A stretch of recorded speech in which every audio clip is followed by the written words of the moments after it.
And if you want to learn how to make this, stay tuned and watch. The D cake is a lemon cake and it's a 9-inch. I'm going to frost it with American buttercream. I'll put the link down below for my American buttercream. A large piping bag with a large tip on top. For the filling, I'm just going to go around it and inside. Needs a lot of buttercream, and for this recipe I doubled the amount of buttercream that I use on a normal recipe, and it was 14 cups of powdered sugar.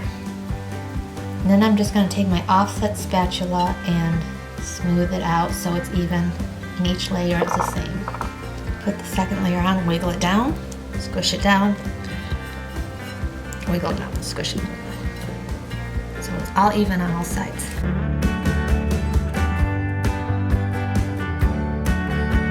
Now I'm doing the crumb coat, and with this I'm just doing the cream color, and I'll be doing yellow after this. But this is just the thin layer on, and then I'll put it in the refrigerator for 20 minutes.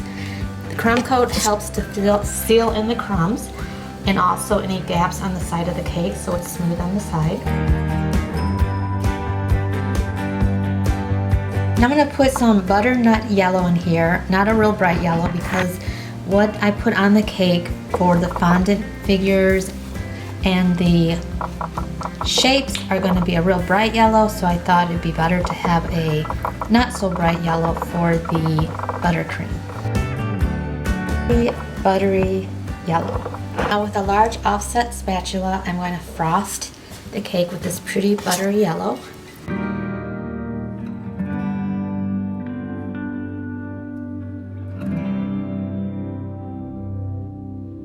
Then I'm going to take my bench scraper so it's smooth on the sides, and I will put this kind of at an angle.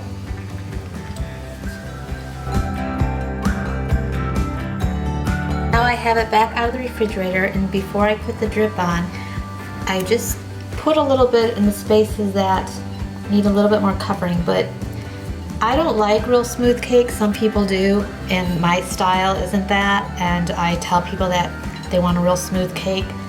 I'm probably not going to be their baker because I like texture, so I put a little bit of texture on here. I don't know if you can see it very well through the camera, but that's what I do. It's kind of my signature, I guess you could say, and it's kind of like putting plaster on.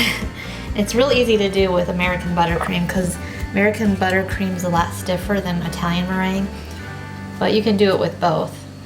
Anyways, so there's the texture on here. Hopefully you can see. To make the drip, I have some water here in a saucepan and a glass bowl I'm going to put over it, but I don't want them touching, so it has to be above the water, and I'm putting it on low.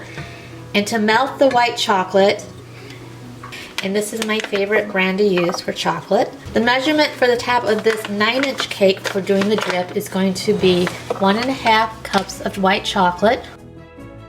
And then I put cream in here, and it's 1/2 cup of cream.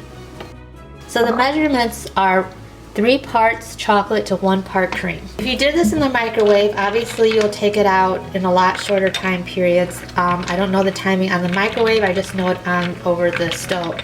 But you have to be patient with over the stove, it just doesn't go as fast. So I just kind of stand over this and just stir it until it's all blended. And I have it on low because I don't want it to overheat. Now this is what the ganache looks like, and I'm going to put just a little bit of yellow, lemon yellow it is, fruit gel coloring. I want it to look like honey, so that's why I'm using yellow. And now I'm going to put it on the cake when it cools down just a little bit. This is the thickness of it. And you can put it in a bottle like this and squirt it on, or you can just put it on the cake like this, which I'm going to just do it this way since I want it to be all over the top of the cake. I recommend if you do the sides only, the bottle method works really good. I fibbed a little. I did decide to put the drip in the bottle, and that just gives it more control with what you do.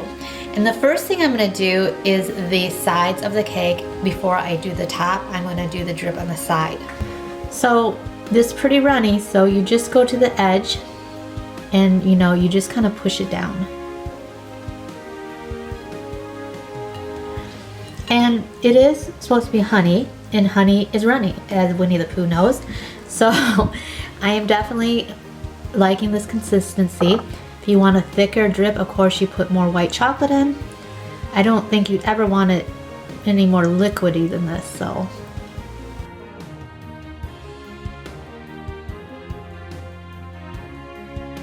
To do it at the top, all I simply did was squirt some of this, but you don't want to oversaturate it, and just go round and round.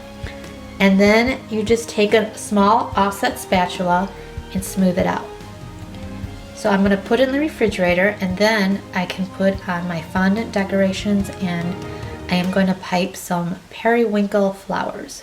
I have some Delphinium Blue, that is a Wilton gel color. I'm going to put into some American buttercream. So this is pretty because it's kind of a purpley blue color, and to me it does look like periwinkle. So to make the flower, I have a flower nail head, and I'm just going to put a little bit of the frosting on that, and then a little piece of wax paper. Now this is an Tico, it's called 21 large piping tip, and it has a curved end to it. I'm going to flip it around so the arch is on the back. It's like this way. And I'm going to take the fat side of it and bring it in the middle and just go around, and then go around again and make 6 petals, or 5 petals, sorry. Just 5 petals. For the middle part of the flower, this is a 102 Wilton, and you just squeeze down and come up. And then I'm going to put it on a baking tray and do a bunch of them, and then put this in the freezer for putting the flowers on the cake.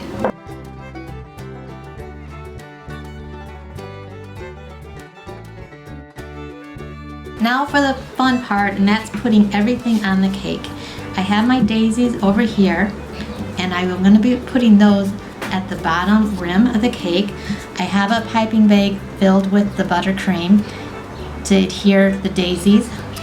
Actually, I'm going to just do the dots on the border first, because I do want the brown part, which is the board of the cake. So I want to make sure that when the daisies are on, none of that's showing. So I think it's better just to pipe on the yellow border first.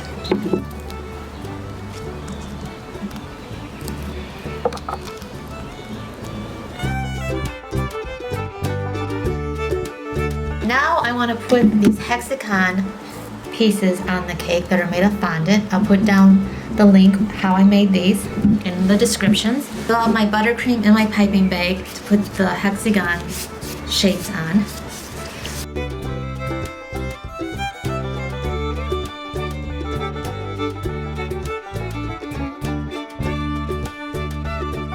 Now I'm just going to put a few bees around.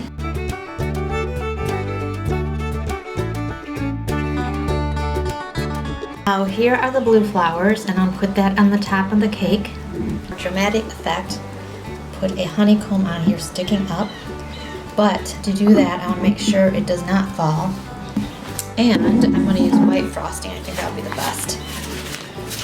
I'm just going to put a straight line down here real thick. Just stick it right there and push it down, because I want to inch the cake. We do not want that to fall. So here is the finished cake.